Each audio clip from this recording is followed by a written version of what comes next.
মানুষ যারা আমরা আছি, আমাদের মৃত্যু হবে তিন ধরনের। কয় ধরনের?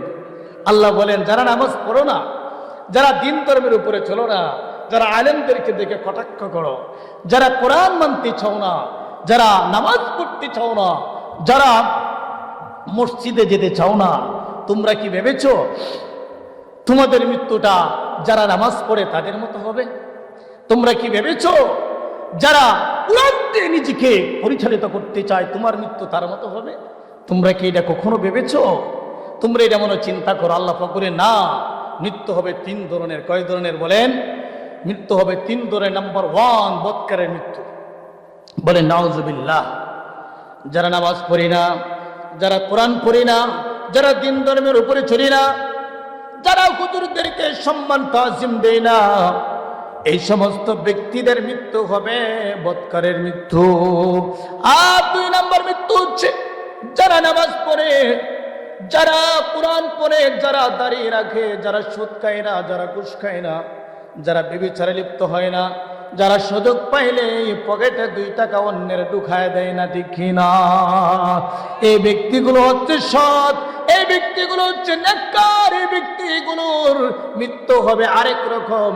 আর 3 নাম্বার হচ্ছে মৃত্যু হবে শহীদি মৃত্যু। বলেন সুবহানাল্লাহ। সুতরাং আমরা প্রথমে বুঝবো বদকারের মৃত্যুটা কেমন হবে। কথা ঠিক আছে কিনা? এটা আমরা শুনতে চাই। যারা নামাজ পড়ি না, যারা দিন ধর্মের উপরে চলি না, যারা মাদ্রাসাকে মহব্বত করি না, অথচ আল্লাহর হাবিব বলছেন, কুন আলিমান আও মুতাআল্লিমান আও মুঈনান আও মুহিব্বান ওয়ালা তাকুনিল খামিসাতা ফাতাহলিক। আমার আল্লাহ রাব্বুল আলামিন বলছেন, তার রাসূলের মাধ্যমে বলছেন, রাসূল আপনি জানিয়ে দেন। রাসূল বলছেন, তুমি আলেম হও, আলেম যদি হতে না পারো ছাত্র হও, ছাত্র যদি হতে না পারো তাদেরকে সহযোগিতা করো। আর যদি সহযোগিতা করতে না পারো, তোমার ক্ষমতা নাই, অর্থ নাই, তাহলে তুমি আও মুহিব্বান, তাদেরকে মহব্বত করো, ভালোবাসো। সুবহানাল্লাহ। এবার সমাজে, শুধু আপনার সমাজের কথা আমি বলি না, আল্লাহর কসম প্রিয় বাপ, আমি আপনার সমাজের কথা বলি না। আপনাদের সমাজে তো সব মানুষ খুব ভালো মানুষ, ঠিক কিনা? সবাই খুব ভালো। যদি কেউ থাকেন অবশ্যই এগুলো ছেড়ে দিতে হবে। বলেন ইনশাআল্লাহ। সবাই বলেন ইনশাআল্লাহ। আলেমদেরকে মহব্বত করতে হবে। আলেমরা নিজের পক্ষ থেকে কোনো একটা কথা বলে না, আলেমরা কোরআন থেকে রিসার্চ করে কথাগুলো, আল্লাহর কথাগুলো বলে, আলেমরা নবীর কথাগুলো বলে। এই সমস্ত আলেমদেরকে যদি আপনি মহব্বত করেন, আল্লাহ রাব্বুল আলামিন কিয়ামতের কঠিন ময়দানে আমার নবীর সঙ্গে আপনাকে জান্নাতের পারমিশন দিবেন। সুতরাং প্রিয় ভাইরা আমার, বদকার একটা ব্যক্তির যখন মৃত্যুর টাইম হয়ে যায়, তখন মালাকুল মউত আজরাইল যখন তার কাছে আসবে, তখন তার কাজ হচ্ছে 2টা। কয়টা কাজ? 2টা। নাম্বার 1 কাজ হলো, সে জাহান্নাম থেকে একটা তোয়ালি হাতে নেয় আত্মাটাকে পেছাবার জন্য। তোয়ালি কি? তোয়ালি কি? রুমাল অথবা একটা কাপড়। আল্লাহর হাবিব বলেন, এই কাপড়টার এত দুর্গন্ধ থাকে, যদি পৃথিবীর জমিনে এই কাপড়টার দুর্গন্ধ সরে দেওয়া হতো, এই কাপড়ের দুর্গন্ধে পৃথিবীর সমস্ত মানুষ মারা যেত। আমার প্রিয় ভাইরা রে, এই কাপড়ের দুর্গন্ধ শুধুমাত্র যে ব্যক্তিটা নামাজ পড়ে নাই, যে ব্যক্তিটা কোরআন পড়ে নাই, যে ব্যক্তিটা দিন ধর্মের উপরে চলে নাই, যে ব্যক্তিটা আলেমদেরকে দেখে দূর দূর করত, অথবা মুরব্বীকে তাজিম করে নাই, অথবা যে যুবকটা মা বাবাকে সম্মান করে নাই, অথবা যে মহিলাটা স্বামীর সাথে রেরই তুই তাহার করেছে, এ হচ্ছে বদকার। যে মহিলা পর্দা করে এ হচ্ছে বদকার। আর যে মহিলা বেপর্দা চলেছে, এ হচ্ছে বদকার। এ বদকারের মৃত্যুর টাইমে এই সমস্ত তোয়ালির দুর্গন্ধ শুধুমাত্র ওর নাকের ভিতরেই যাবে, যে দুর্গন্ধে তাম পৃথিবীর সমস্ত মানুষ মারা যেত, এই দুর্গন্ধটা শুধুমাত্র বদকারের নাকে ঢুকবে। বলেন নাউজুবিল্লাহ। এখন দুনিয়াতে অনেক ক্ষমতাওয়ালা ব্যক্তি আছে না নাই? এমপি আছে, মন্ত্রী আছে, সে যখন চলে তার শরীরে এমন পারফিউম ইউজ করে, যেখান দিয়ে যায় 1 মাইল দূর থেকে তার গ্রান চড়ায় পড়ে, ঠিক না? লোকটা ধনী ব্যক্তি, লোকটা ক্ষমতাওয়ালা ব্যক্তি। আল্লাহর কসম রে ভাই, ব্যক্তিটা নামাজ না পড়ার কারণে ব্যক্তিটা ঘুষ সুদ ছাড়তে পারে নাই, এজন্য ব্যক্তিটা বদকার হয়ে গেছে। একটা কলমের গুতায় লক্ষ লক্ষ কোটি কোটি টাকা মেরে দিয়েছে, ঠিক না? এরকম সন্ত্রাস, এরকম ডাকাত আজও বাংলার জমিন আছে না নাই? হ্যাঁ, সে কি নেককার না বদকার কেউ জানে না। রাস্তা কায়ালছে একটা কলমের কোথায়, একটা রাস্তা পেরে গিলেছে, কোটি কোটি টাকা গিলে ফেলছে। কেউ দেখে নাই, দেখেছে কে? কেউ বুঝে নাই, বুঝছেন কে? আমার আল্লাহ রাব্বুল আলামিন বলেন, মা ইয়ালফিযু মিন কাওলিন ইল্লা লাদাইহি রাকীবুন আতীদ। পৃথিবীর কেউ বুঝে নাই, পৃথিবীর কেউ দেখে নাই, আমি আল্লাহ যে তোমার পিছনে সিসি ক্যামেরা ধরেছি, এই সিসি ক্যামেরা রেকর্ড করতে কখনো ভুল করবে না, ঠিক না? এজন্য প্রিয় ভাইরা, যে ব্যক্তিরা বদকার, যে ব্যক্তিরা নামাজ পড়ে না, দিন ধর্মের উপরে চলে না, যে ব্যক্তিরা কোরআন পড়ে না, যে ব্যক্তিরা সুদ খায়, যে ব্যক্তিরা ঘুষ খায়, যে ব্যক্তিটা অন্যায় আচরণ করে, যে ব্যক্তিরা পরের জমি দখল করে, আর যে ব্যক্তি শক্তি ক্ষমতা থাকার পরে অন্যের উপর নির্যাতন করে, এমন ব্যক্তি হচ্ছে বদকার। এই বদকার মৃত্যুর যখন হবে, মালাকুল মউত আজরাইল যখন তার কাছে আসে, তখন একটা জাহান্নাম থেকে একটা তরে নিয়ে আসে। এই তরিটার দুর্গন্ধ তখন থেকে তার নাকে আসতে থাকে। এবার আল্লাহর হাবিব বলেন, 2 নম্বর মালাকুল মউত আজরাইল কাজ হলো জাহান্নাম থেকে এক ফেরেশতা, জাহান্নামী ফেরেশতার সাথে নেই। প্রত্যেকটা ফেরেশতার হাতে জাহান্নামের গুর্জ থাকে। জাহান্নামের কি থাকে? গুর্জ থাকে, জাহান্নামের হাতুড়ি থাকে। আমার প্রিয় যুবক ভাইরা, আজকের আলোচনা থেকে তোমাকে নামাজ পড়তে হবে, আজকের আলোচনা থেকে তোমাকে কোরআন পড়তে হবে, আজকের আলোচনা থেকে সুদ ছাড়তে হবে, আজকের আলোচনা থেকে ঘুষ ছাড়তে হবে। আর যদি আপনি নামাজ না পড়েন, আর যদি কোরআন না পড়েন, ও প্রিয় মা বোনেরা, আমি আপনাদেরকেও বলছি, আপনার মৃত্যু হবে বদকারের মৃত্যু। দুনিয়াতে থাকা অবস্থায় আপনি জাহান্নামের মালিক হয়ে যাবেন, নাউজুবিল্লাহ। যখন তার কাছে আসবে, এইসব বলবে, এইসব পায়ের গোড়ালির মধ্যে চাপ দিয়ে ধরে ফেলবে। আল্লাহর হাবিব বলেন, মৃত ব্যক্তির কাছে এমন মনে হবে তাম পৃথিবীর সমস্ত পাহাড়গুলো যেন তার পায়ের মধ্যে রেখে দেওয়া হচ্ছে। তার পায়ের গোড়ালিটা ভেঙ্গে চুরমার হয়ে যাবে। ভেঙ্গে কি হয়ে যাবে? চুরমার হয়ে যাবে। আর সে অনুধাবন করবে, আই প্রভু, পৃথিবীর সমস্ত পাহাড় আমার পায়ের গোড়ালির মধ্যে রেখে দেওয়া হচ্ছে। এবার মালাকুল মউত আজরাইল বলবে, ইয়া আইয়াতুহান নাফসুল খাবিসা, বলেন নাউজুবিল্লাহ, নাউজুবিল্লাহ, ইরজিই ইলা সাখাতিম মিনাল্লাহি ওয়া গাদাব। হে নাফরমানাত্মা, তুই আল্লাহর অসন্তুষ্টি এবং জাহান্নামের উদ্দেশ্যে বের হয়ে চলে আয়। এই কথা বলেন, তার পায়ের গোড়ালির মধ্যে যখন চাপ দিয়ে ধরে ফেলবে, তার কাছে মনে হবে তাম পৃথিবীর সমস্ত পাহাড়গুলো তার পায়ের মধ্যে রেখে দেওয়া হচ্ছে।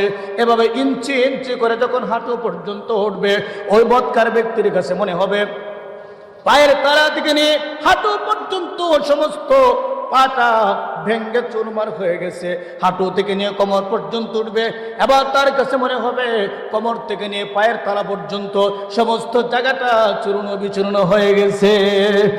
আমার প্রিয় যুবক ভাই, আজ থেকে ইচ্ছা করে হুজুর আর সুদ খাবো না, আর ঘুষ খাবো না। আপনি সুদ খাবেন, আপনি ঘুষ খাবেন, আপনার সন্তান সম্পদের পাহাড় হবে। ওই নাপাক সম্পদের হিসাব আল্লাহর কাছে আপনাকে দেওয়া লাগবে, ঠিক কিনা? আপনার সন্তানের জন্য হালাল। আপনি যে গুনাহ করে সুদ খাইলেন অথবা গুনাহ করে আপনি ঘুষ খাইলেন, ওই গুনার ভার আপনার সন্তান নিবে না। আপনার সন্তানের জন্য এই নাপাক সম্পদটা হালাল হয়ে যায়, কিন্তু জবাবদিহির মালিক আপনি জাহান্নামী হয়ে যাবেন, আপনি জান্নাতি হবেন না। সুতরাং অপ্রিয় ভাই আমার, যারা ঘুষ খান, যারা সুদ খান, যারা অন্যায় পথের প্রতীক হয়ে গেছেন, শয়তানের কুমন্ত্রণে যারা জীবন চালান, আমি তাদেরকে বলছি, আজ থেকে অন্তর ইচ্ছা করতে হবে, এরাদা নিতে হবে, অন্তরে লালন করতে হবে। আজকের পর থেকে আর নামাজ ছাড়বো না, আজকের পর থেকে আর অন্যায় কাজ করবো না। অপ্রিয় যুবক ভাইরা আমার, আজকের পর থেকে আর মা বাবার সঙ্গে নাফরমানি করবো না। কথা ঠিক কিনা? মা বাবার সাথে নাফরমানি হয়? অত এলাকা আছেন? কয় আছি? হ্যাঁ, আল্লাহ পাক কোরআনুল কারীমের ভিতরে বলেন, ওয়া ক্বাদা রাব্বুকা আল্লা তা'বুদু ইল্লা ইয়্যাহু। রে পৃথিবীর মানুষেরা, আমি স্বয়ং আরশের মালিক আল্লাহ দুটা বিষয়ের সিদ্ধান্ত নিয়েছি। নাম্বার 1 হলো আমার ইবাদত করতে হবে, আমার গোলামি করতে হবে, আমার দাসত্ব করতে হবে, কারণ আমি তোমার রব। যে ব্যক্তি রব, যিনি রব হবে, তার গোলামি করতে হবে, তার দাসত্বই করতে হবে, তার ইবাদতই করতে হবে। এছাড়া পৃথিবীর কোনো ব্যক্তির গোলামি দাসত্ব চলবে না, একমাত্র আল্লাহর গোলামি করতে হবে। নাম্বার 2 হলো আমি আল্লাহ তাআলা আমার পাশে পৃথিবীর কোন এমপি মন্ত্রীকে রাখি নাই, পৃথিবীর কোন ধনাঢ্য ব্যক্তিকে রাখি নাই। আমি আরশের মালিক আল্লাহ পাক। তোমার মা যে গরিব, তোমার মা কালো, তোমার বাবার চেহারা নাই, কাজ করতে করতে স্বাস্থ্যটা পুড়ে গেছে, কাজ করতে করতে পিঠটা পুড়ে গেছে। আমি আল্লাহ পাক আমার পাশে দুনিয়ার কোনো বাহাদুরকে রাখি নাই। আমি আল্লাহ রাব্বুল আলামিন আমার পাশে তোমার যে বাবাটা হাড়ভাঙ্গা পরিশ্রম করে রোদ্রে পড়ে মেঘে বীজ উপার্জন করে, আর যে মা তোমার জন্য ভালো একটা কাপড় পরিধান করে না। রে যুবক, আমি আল্লাহ পাক এমন দুইটা ব্যক্তিকে আমি আল্লাহর পাশে রেখে দিয়েছি। নাম্বার 1 হলো তুমি তোমার মালিকের ইবাদত করবে, গোলামি করবে। আর নাম্বার 2 হলো তোমার মা বাবার সঙ্গে তুমি সৎ আচরণ করবে। এই দুইটা কাজ যদি করতে পারো, আমি আল্লাহ তাআলা তোমাকে পরিষ্কার জানিয়ে দিলাম, তুমি হবে জান্নাতের মালিক। বলেন সুবহানাল্লাহ। লম্বা আলোচনা আছে, ওইদিকে আমি যাচ্ছি না, এদিকে আসি আমি। বলেন ইনশাআল্লাহ।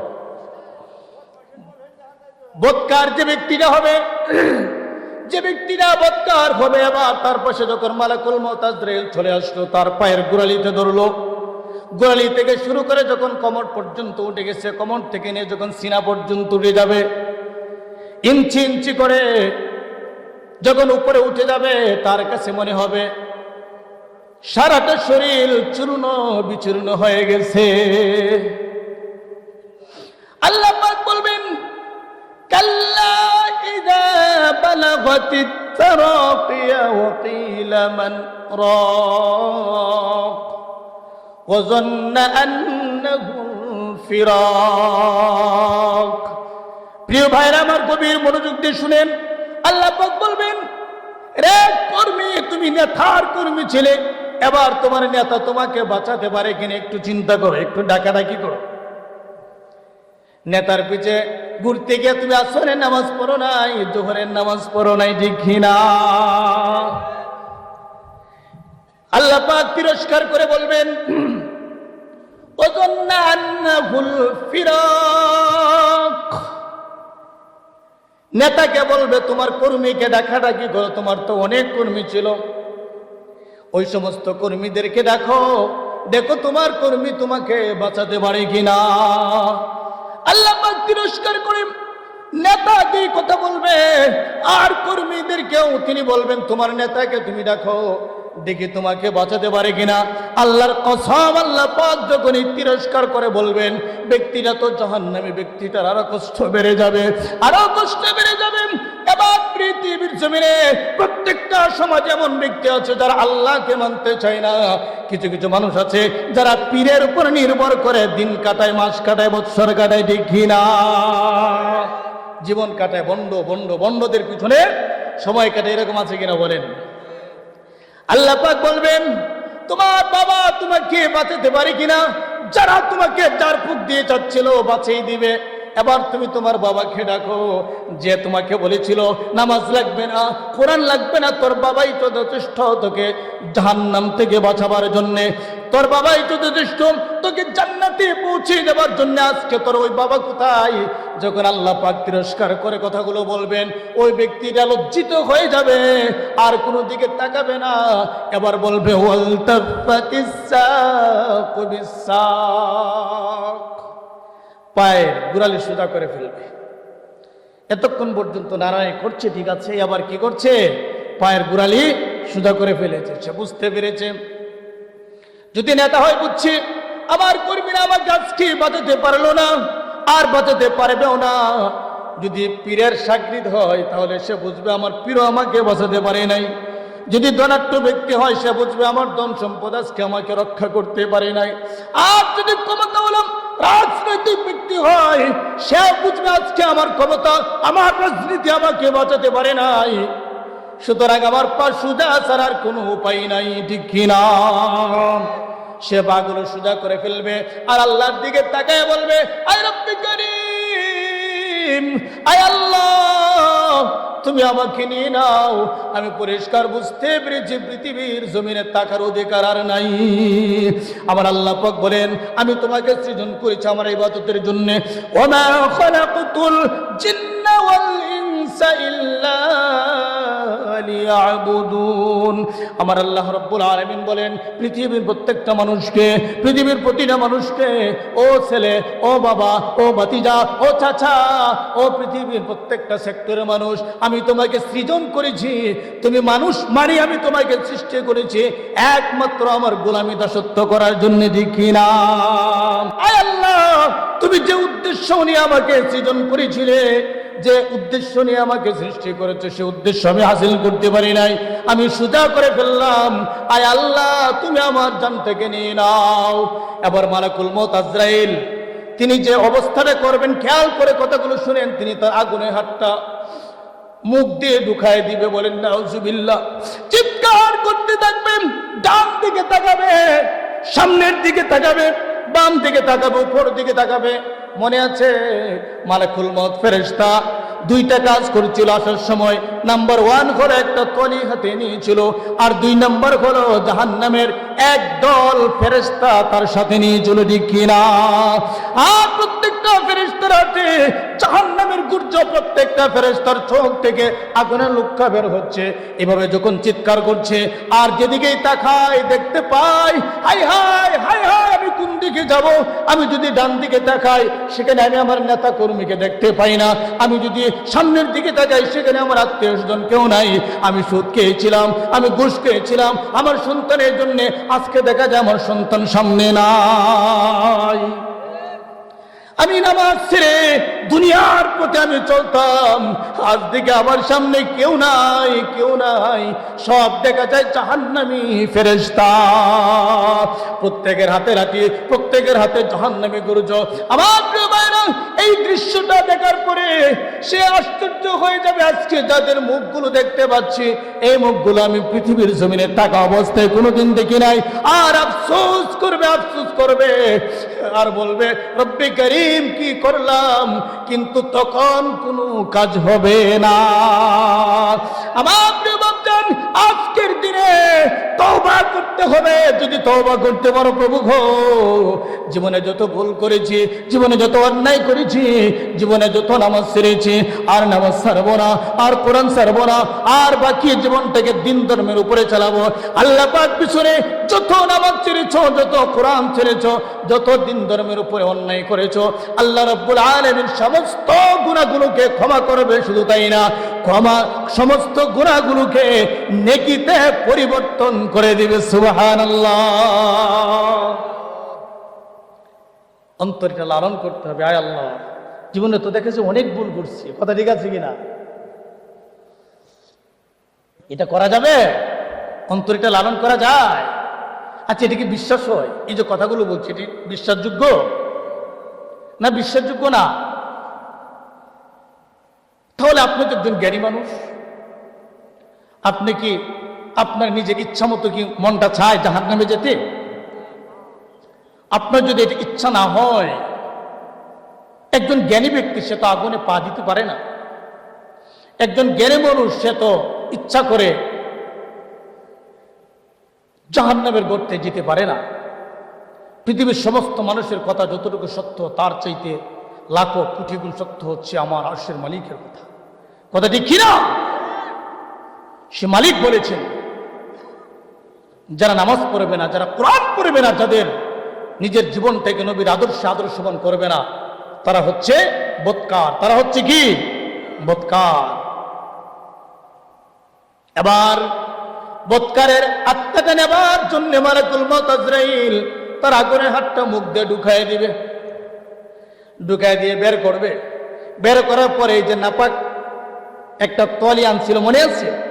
এই তলিটার ভিতরে বলবে, পেঁচাবে, পেঁচে জাহান্নামী ফেরেশতাদের হাতে দিবে আর বলবে আত্মাটাকে ইল্লিয়িন নামক স্থানে নিয়ে যাও। ইল্লিয়িন জায়গাটা হচ্ছে 7 আসমানের উপরে, যেখানে জান্নাতীদের আত্মা রাখা হয়, ওই জায়গার নাম হচ্ছে কি? ইল্লিয়িন। সবাই বলেন ওই জায়গার নাম কি? এতক্ষণ আলোচনা করেছি ব্যক্তিটা বদকার। এবার এই বদকারের আত্মাটাকে আল্লাহ রাব্বুল আলামিন কি বললেন? ফেরেশতার মাধ্যমে, মালাকুল মউত আজরাইল এর মাধ্যমে কি বললেন? আত্মাটাকে ইল্লিয়িন নামক স্থানে পাঠিয়ে দাও। এবার বলেন এই আত্মাটা দুর্গন্ধ আসে না নাই?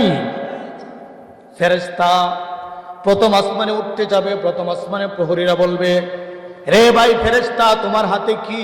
কয় আমার হাতে একটা আত্মা। ওই আত্মার এত দুর্গন্ধ, এই আত্মাটার এত দুর্গন্ধ, আমরা থাকতে পারছি না, তুমি কোথায় নিয়ে যেতে চাও? ফেরেশতা বলবে, ও প্রথম আসমানে প্রহরীরা, এই ব্যক্তিটার আত্মাটাকে ইল্লিয়িন নামক স্থানে নিয়ে যেতে চাই। প্রথম আসমান পারে, দ্বিতীয় আসমান পারে, তৃতীয় আসমান পারে, চতুর্থ আসমান পারে, পঞ্চম আসমান পারে, ষষ্ঠ আসমান পারে, সপ্তম আসমান পারে। আই ফেরেশতারা সপ্তম আসমান পারে ইল্লিয়িন নামক স্থানে নিয়ে যেতে চায়। এবার প্রথম আসমানে প্রহরীরা বলবে, না না, তোমাকে যেতে দিব না, এই আত্মার এত দুর্গন্ধ, আমরা থাকতে পারছি না। তোমার কত বড় দুঃসাহস, তোমার কত বড় দুঃসাহস! এই ব্যক্তি জীবনে নামাজ পড়ে নাই, এই ব্যক্তি কোরআন দিয়ে নিজের জীবনটাকে গঠন করে নাই, এই ব্যক্তি নিজের পরিবারকে কোরআন দিয়ে গঠন করায় নাই, এই ব্যক্তি দিন ধর্মের উপরে চলে নাই, এই ব্যক্তি সারাটা জীবন সুদ খেয়েছে, সারাটা জীবন ঘুষ খেয়েছে, সারাটা জীবন পাপাচার করেছে। এই ব্যক্তিরা তো বদকার, বদকারের আত্মা 7 আসমান পারে ইল্লিয়িন নামক স্থানে নিতে পারবা না। এবার জাহান্নামী ফেরেশতা রাগে গুসায় আত্মাটাকে এত দূর একটা নিচের দিকে ঢিল মারবে। 7 তবক মাটির নিচে একটা জায়গা আছে, যে জায়গার নাম হলো সিজ্জিন, যেখানে জাহান্নামীদের আত্মাকে রাখা হয়। ওই জায়গার ভিতরে গিয়ে পড়বে। আমার প্রিয় ভাইরা, এই ব্যক্তিটা দুনিয়ার জমিনে অনেক মর্যাদাওয়ালা ব্যক্তি ছিল, অনেক সম্মানওয়ালা ব্যক্তি ছিল, অনেক ইজ্জতওয়ালা ব্যক্তি ছিল, কিন্তু দিন ধর্মের উপরে না চলার কারণে, আল্লাহ নামাজ না পড়ার কারণে, কোরআন না পড়ার কারণে, কোরআন দিয়ে নিজেকে গঠন করে নাই। এই জন্য আল্লাহ রাব্বুল আলামিন ব্যক্তিটাকে বদকার বানায় ফেললেন আর তার আত্মাটাকে সিজ্জিন নামক স্থানে পতিত করলেন। এবার তার সব কিছু শেষ হয়ে গেল। ব্যক্তিটা আবার বলেন জান্নাতি না জাহান্নামী? জাহান্নামী, ঠিক কিনা? কোথায় করেছেন দুনিয়া? কোথায় করলেন? সুদকে পাহাড় করেছেন। এই পাহাড়ের মালিক তো আপনার সন্তান। এবার আপনার সন্তান আপনাকে বাঁচাইতো। কথা ঠিক আছে কিনা? যে নেতার পিছে ঘুরে আপনি নামাজ পড়েন নাই, যে ব্যক্তির পিছনে পড়ে আপনি দিন ধর্মের উপরে চলেন নাই, ওই ব্যক্তিকে আপনি বাঁচাতে পারছে? কথা বলেন, বাঁচাতে পারছে? এবার আসেন, যে ব্যক্তিটা নেককার, যে ব্যক্তিটা কোরআন পড়ে, যে ব্যক্তিটা দিন ধর্মের উপরে চলে, যে ব্যক্তিটা নামাজ পড়ে, যে মহিলাটা স্বামীর খেদমত করে, পর্দা করে চলে, ওই ব্যক্তির মৃত্যুটা কেমন হবে? গভীর মনোযোগ দিয়ে শুনেন, বলেন ইনশাআল্লাহ। যে ব্যক্তিটা নামাজ পড়ে, যে ব্যক্তিটা কোরআন পড়ে, যে ব্যক্তিরা দিন ধর্মের উপরে চলে, ব্যক্তির যখন মৃত্যুর টাইম হয়ে যায়, মালাকুল মউত আজরাইল তখনও তার কাজ দুইটা। তখনও তার কাজ কয়টা? নাম্বার 1 কাজ হলো জান্নাত থেকে, আগে বলছিলাম জাহান্নাম থেকে একটা তলি হাতে নেই, এবার সে জান্নাত থেকে একটা তলি হাতে নেবে। বলেন সুবহানাল্লাহ। এই তলিটার এত সুগন্ধি থাকবে, এত সুগন্ধি থাকবে। আল্লাহর হাবিব বিশ্বনবী আখির নবী রাহমাতুল লিল আলামিন বলেন, ও পৃথিবীর মানুষেরা রে, যে ব্যক্তিরা দুনিয়ার জমিনে নামাজ পড়তো, যে ব্যক্তিরা দুনিয়ার জমিনে দাঁড়িয়ে রাখতো, নবীর আদর্শ নিয়ে যে ব্যক্তিরা চলতো, যে ব্যক্তিরা দুনিয়ার জমিনে ঘুষ খায় নাই, যে ব্যক্তিরা দুনিয়ার জমিনে সুদ খায় নাই, যে ব্যক্তির ক্ষমতা ছিল, পাওয়ার ছিল অন্যের জমি দখল করে খাবার, এরপরেও করে নাই, এই ব্যক্তিরা হচ্ছে নেককার। এই ব্যক্তিরা যখন মৃত্যুবরণ করবে, আমার প্রিয় মা বোনদেরকে বলছি, ও প্রিয় মা বোনেরা, যে মহিলাটা পর্দা করে চলে, যে মহিলা তার নিজের শরীরটাকে আপন দেবরকে দেখায় না, আপন বাসুরকে দেখায় না, পৃথিবীর কেউ তার শরীরটাকে দেখতে পারে না, তার আওয়াজ কেউ শুনতে পারে না, এমন ব্যক্তিরা যখন মৃত্যুবরণ করবে, তার স্বামীর সঙ্গে সুন্দর আচরণ করত, তার স্বামী বাড়িতে যাওয়ার পরে সমস্ত মহব্বত আর ভালোবাসা তার স্বামীকে উৎসাহ করে দিত, আর বলতো, স্বামী গো, আমার পক্ষ থেকে যতটুকু খেদমত করার, যতটুকু পাওয়ার আপনি পাবেন, কিন্তু একটাই লক্ষ্য, আমি যেন আপনার মাধ্যমে আল্লাহর জান্নাত পেয়ে যাই। ঠিক কিনা? আমার প্রিয় বাপজান, মহিলাদের ব্যাপারে আল্লাহর হাবিব বলছেন, কোন মহিলা যদি তার স্বামীর সঙ্গে ভালো আচরণ করে, তার স্বামীর সঙ্গে সুন্দর আচরণ করে, স্বয়ং আরশের মালিক আল্লাহ খুশি হয়ে ওই মহিলার জন্য জান্নাত ওয়াজিব করে দেন। আমার প্রিয় মা বোনেরা, হযরতে মক্কা খাদিজাতুল কুবরার দিকে আপনি একটু তাকান, ইতিহাস একটু টানেন। হযরতে মক্কা খাদিজাতুল কুবরা রাদিয়াল্লাহু আনহার জীবন চরিত্র কেমন ছিল, তিনি তার স্বামীর সঙ্গে কেমন আচরণ করেছেন। হযরতে মক্কা খাদিজাতুল কুবরা রাদিয়াল্লাহু আনহা পৃথিবীর জমিনে যতদিন ছিলেন, তিনি তার স্ত্রীর প্রতি আমার নবী এতটাই সন্তুষ্ট ছিলেন, যতদিন তিনি ছিলেন অন্য কোনো বিবাহ তিনি করেন নাই। তার স্বামীর প্রতি এতটাই তিনি মহব্বত আর ভালোবাসা ছিল। স্বামী গো, পৃথিবীর কোনো দিকে যেন আপনার নজর না পড়ে। ও আমার মা বোনেরা, আপনি যদি আপনার স্বামীর প্রতি যত্নবান হন, আল্লাহর কসম করে বলছি, আপনার স্বামী আপনার প্রতি মহব্বত দেখাবে, ভালোবাসা দেখাবে। আপনি যদি মহব্বত করেন আর ভালোবাসেন, আপনার স্বামী দোকানে বসে আপনার সাথে না শুয়া করে না যায়, দোকানে 12টা 1টা 2টা বাজাবে না। ঠিক কিনা? আপনার স্বামীকে কেন দোষ দেন, আমার স্বামী ভালো না? আমি বলবো আপনার আচরণ ভালো না। কথা ঠিক কিনা? আপনি যদি ভালো আচরণ দিতেন, আপনি যদি ভালো মহব্বত করতেন, আল্লাহর কসম করে বলছি, দোকানে বসে বন্ধু বান্ধবের সঙ্গে যতটুকু আরাম পাওয়া যায়, তার চাইতে লক্ষ কোটি গুণ বেশি আরাম পাওয়া যায় যখন পরিবারের কাছে চলে যায়। ঠিক কিনা? আমার আল্লাহর হাবিব বলেন, পুরুষ যখন তার স্ত্রীর দিকে তাকায় থাকে, অথবা যখন একসাথে সময় কাটায়, আল্লাহ রাব্বুল আলামিন নফল ইবাদত ওই সময়টাকে করে দেন। সুবহানাল্লাহ। নফল ইবাদতে তিনি কবুল করে। বলেন সুবহানাল্লাহ, সুবহানাল্লাহ। এবার বলেন, পর নারীর দিকে তাকাইলে গুনাহ না নেকি? গুনাহ না নেকি?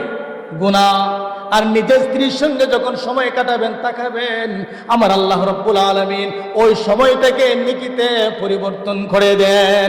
আমার প্রিয় মা বোনেরা, স্বামী করে আসার পরে সমস্ত মহব্বত আর ভালোবাসা উজাড় করা দিলে আপনি মহব্বত করবেন আর ভালোবাসবেন। স্বামীর খেদমতে আপনি ঢুকে যাবেন, আপনি পাগুলো টিপবেন, হাতগুলো টিপবেন। এগুলো বুঝায় দেওয়ার পরেও যদি আপনি না বুঝেন, আল্লাহর কসম করে বলছি, এমন মহিলা আছে 10 বছর হচ্ছে বিয়ে হচ্ছে, অথবা 20 বছর, অথবা 30 বছর, 40 বছর, কোনদিন তার স্বামীর খেদমত করে নাই। ঠিক কিনা?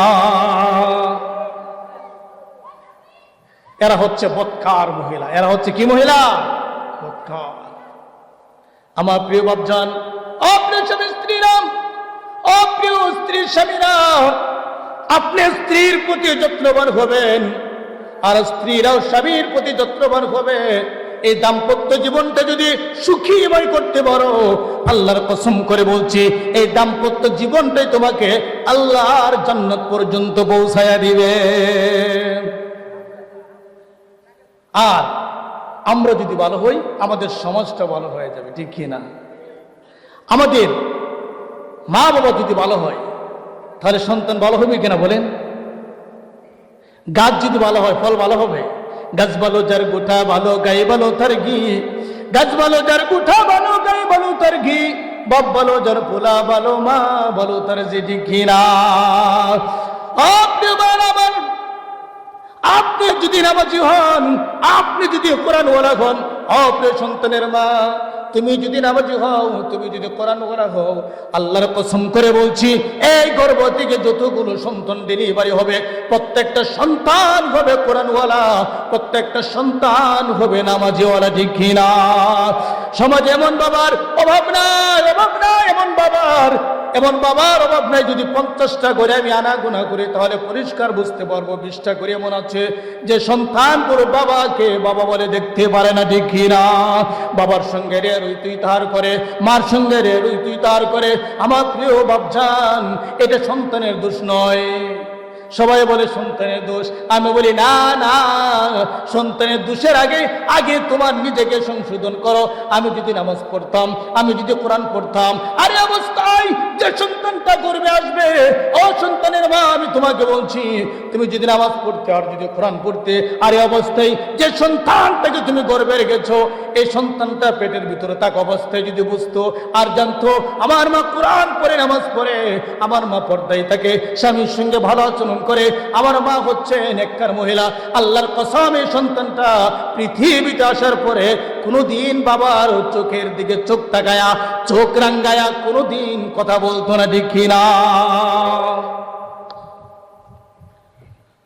সুতরাং প্রিয় হাজিরিন, যে মানুষটা দুনিয়ার জমিনে নামাজ পড়েছে, কোরআন পড়েছে, রোজা রেখেছে, দিন ধর্মের উপরে চলেছে, আল মহিলারা ভালো আচরণ করেছে, স্বামীর সঙ্গে ভালো আচরণ করেছে, পর্দা ছাড়ে নাই, এমন নেককার ব্যক্তি যখন হবে, মালাকুল মউত আজরাইল জান্নাত থেকে একটা তোয়ালি হাতে নেবেন, একটা রুমাল হাতে নেবেন। এই রুমালের সুগন্ধি এত থাকবে, আল্লাহর হাবিব বলেন এই রুমালটা যদি পৃথিবীর জমিনে ছেড়ে দেওয়া হতো, সমস্ত পৃথিবীর মানুষেরা এর সুগন্ধিতে মুখরিত হয়ে যেত।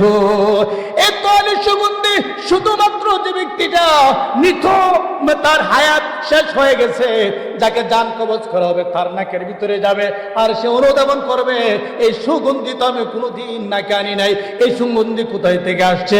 কিছুক্ষণ সময়ের ভিতরেই মালাকুল মউত আজরাইল বলবে আল্লাযীনা তাতাওয়াফাহুমুল মালাইকাতু তাইয়িবিন ইয়াকুলুনা সালামুন আলাইকুম উদখুলুল জান্নাতা বিমা কুনতুম তা'মালুন।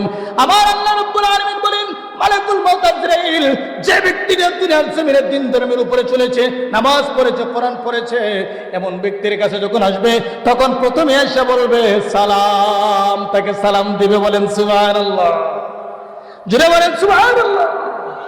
তাকে সালাম দিবে, সালাম দিয়ে বলবে ইয়া আইয়ুহান নাফসুত তাইয়্যিবা, হে পবিত্র আত্মা, উখরুজি ইলা মাগফিরাতিম মিনাল্লাহি ওয়া রিদওয়ানা, আল্লাহর সন্তুষ্টি এবং জান্নাতের উদ্দেশ্যে বের হয়ে চলে আসো। দুনিয়ার জমিনে অনেক কষ্ট করেছো, কনকনে শীতের ভিতরে ঠান্ডা পানি দিয়ে তুমি ওযু করেছো, কথা ঠিক কিনা? এরপরে তোমার মতো যুবক অনেক ঘুমিয়েছিল, আর তুমি আরামের লেপকে থাকে হারাম করে তুমি নামাজে গিয়েছো কষ্ট করে করে। তোমার মতো যুবক সে কেথার ভিতরে ছিল, দুনিয়াতে অনেক কষ্ট করেছো, তোমার ক্ষমতা ছিল সুদ খাওয়ার, তোমার ক্ষমতা ছিল ঘুষ খাওয়ার, তুমি কিচ্ছু করো নাই। তোমার ক্ষমতা ছিল অন্যের জমি দখল করে খাওয়ার, তাও তুমি করো নাই। অনেক কষ্ট করেছো, আর কষ্ট নয়, এবার আল্লাহর সন্তুষ্টি এবং জান্নাতের উদ্দেশ্যে বের হয়ে চলে আসো। বলেন সুবহানাল্লাহ। বলেন ব্যক্তিরা জান্নাতি না জাহান্নামী? ব্যক্তিরা জান্নাতি না জাহান্নামী? আমার যুবক ভাইরা, এমন জীবন গঠন করিতে হবে। কবি নজরুল বলে এমন জীবন করিয়া গঠন, মরিলে হাসিবে তুমি কাঁদিবে ভুবন, ঠিক কিনা? আর এমন জীবন করিও না গঠন, মরিলে কাঁদিবে তুমি হাসিবে ভুবন। এমন জীবন করিও না, এমন জীবন করো যে ব্যক্তির জন্য তুমি যে ব্যক্তির জন্য অন্যজন কাঁদবে। মৃত ব্যক্তির জন্য বাপ কান্না করবে, মা কান্না করবে, স্ত্রী কান্না করবে। যখন শুনবে মুসলিম উদ্দিন সাহেব নাই তখন কানবে, আব্দুল হামিদ নাই তখন কান্না করবে, মুশাররফ নাই কান্না করবে। এমন জীবন গঠন করো। আর এমন জীবন করিও না যে জীবন গঠন করার পরে তুমি যখন মৃত্যুবরণ করবে, এলাকার লোকেরা শুনবে তোমার মৃত্যু হয়েছে, এলাকার মানুষ হাসে আর বলে শয়তান মরছে, ভালো হয়েছে, ঠিক কিনা?